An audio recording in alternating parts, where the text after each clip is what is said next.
Well, after I got home from my mission, why they called me to be president of the young men's, but then I moved out of the ward, and I've been called as Sunday school teachers. I've been called in the presidency of elders quorum presidencies. I've been the president of elders quorums.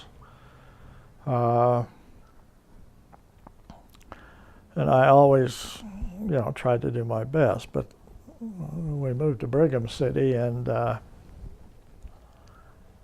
was 30 years old at that time, and they were trying to build a chapel. That's when we had the ward had to come up with the biggest percentage of the money. So everybody was out there trying to make money. So they wanted somebody to head up something that would make money. And so I says, okay, if you want me to do it, I says, we'll have a carnival and we'll have an auction.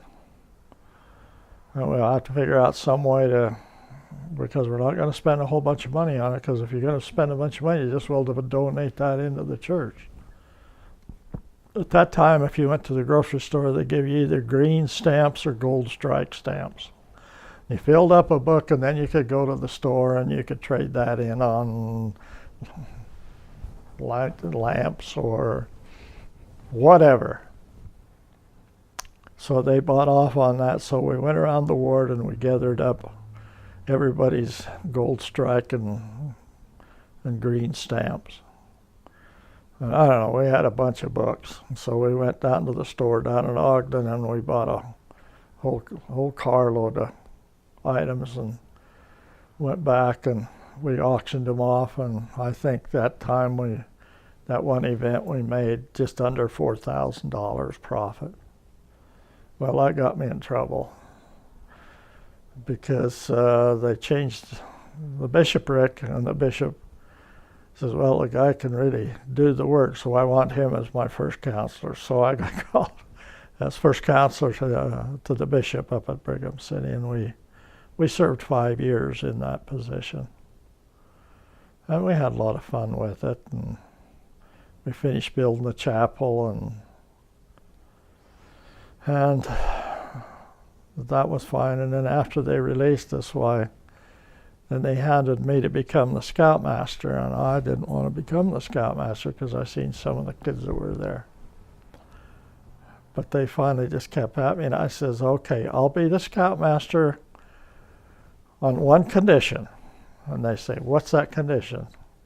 And I says, we'll have a scout program, or I'll be out, because I'm not gonna go and play nursemaid to a bunch of 12 and 13-year-old boys that all they want to do is play basketball. So if you want a scout program and all the amenities that go with it, that's a scout troop committee and all of the help to go on scout outings and everything with it, because it's a big one. I says, if that's what you want, I'll be your scoutmaster. So I was kind of tough, but if you're going to run a program, you got to have the help, especially scouts. So I got in there and we went to work, and the first scout meeting, I had my uniform all in and pip and tuckered, and we walked in the room and all the boys in there were in cutoffs and fringes, and most of them had a basketball and they were bouncing it.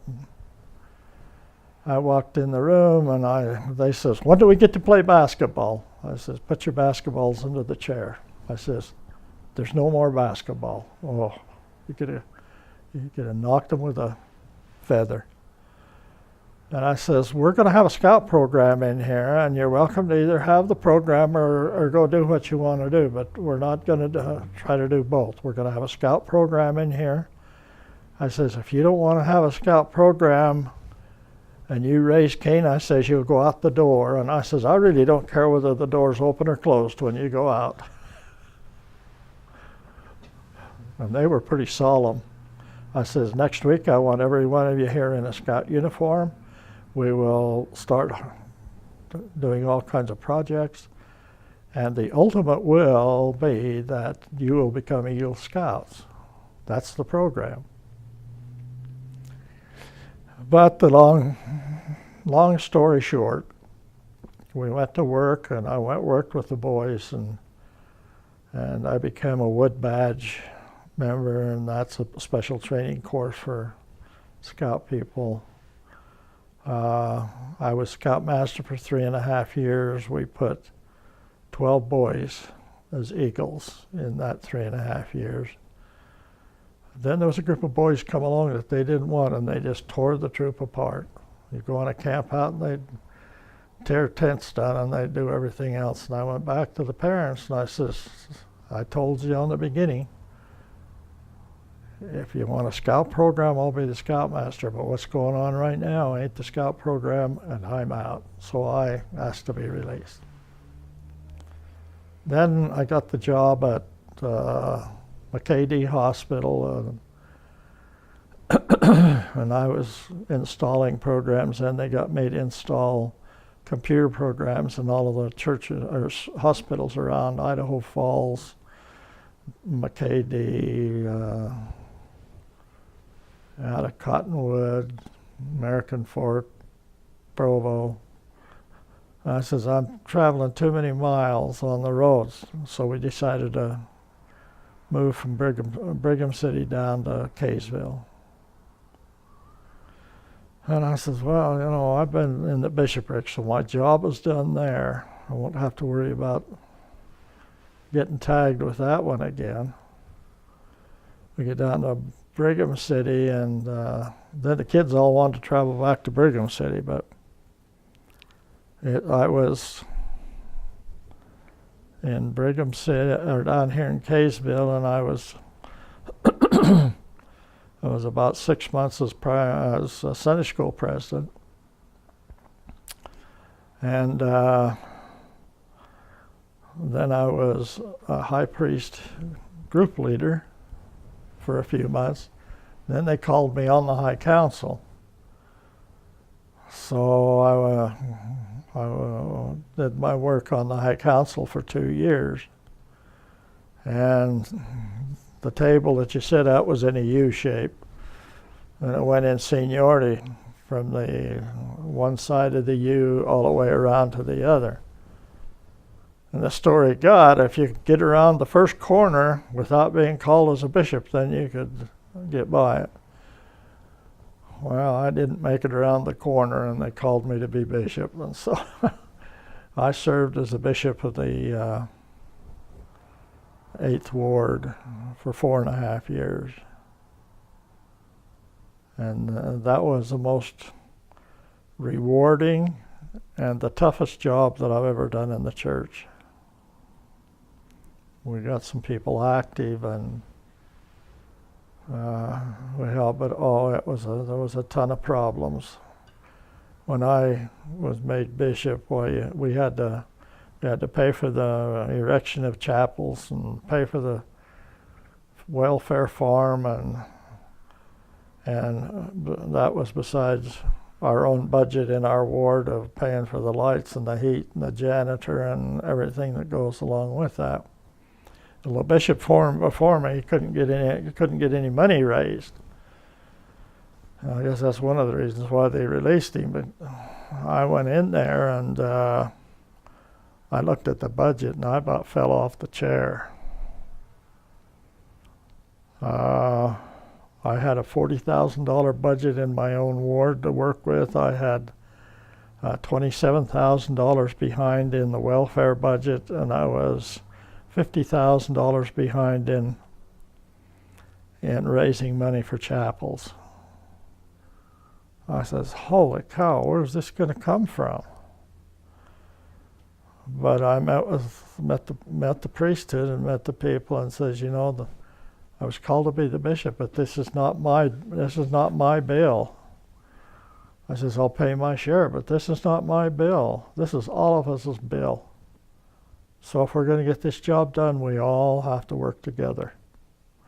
And we did, and they started saying, well, let's have ward dinners and so forth. And I said, well, that's great for association and everything, But by the time you buy the meat and everything that goes with the ward dinner, you pay out at least half of it in order to make half. And I says, we can't afford that. So we're going to have to raise it just by biting the bullet and get in. And within a year and a half, we were out of debt. We had everything paid up to snuff. So that was one of the big hurdles we had in there. And then we got a number of people through the temple, and I started calling missionaries, and at one time we had about 12 or 13 missionaries out, and I started calling older women and couples, and so that was the treat for being bishop. I do appreciate that calling, and I have a lot of fond memories, and I have a lot of memories with people that had a lot of trouble that I forgot, and I don't ever want to remember them. We moved up here to Layton, and then they called us into the temple and interviewed us to become ordinance workers in the Ogden Temple. They says you're called for 2 years, but you'll release yourself.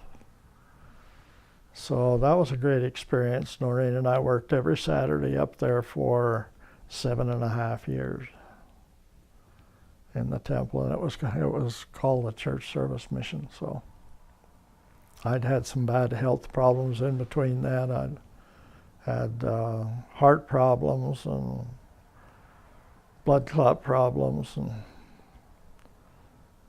so most of my church work now is from the bench.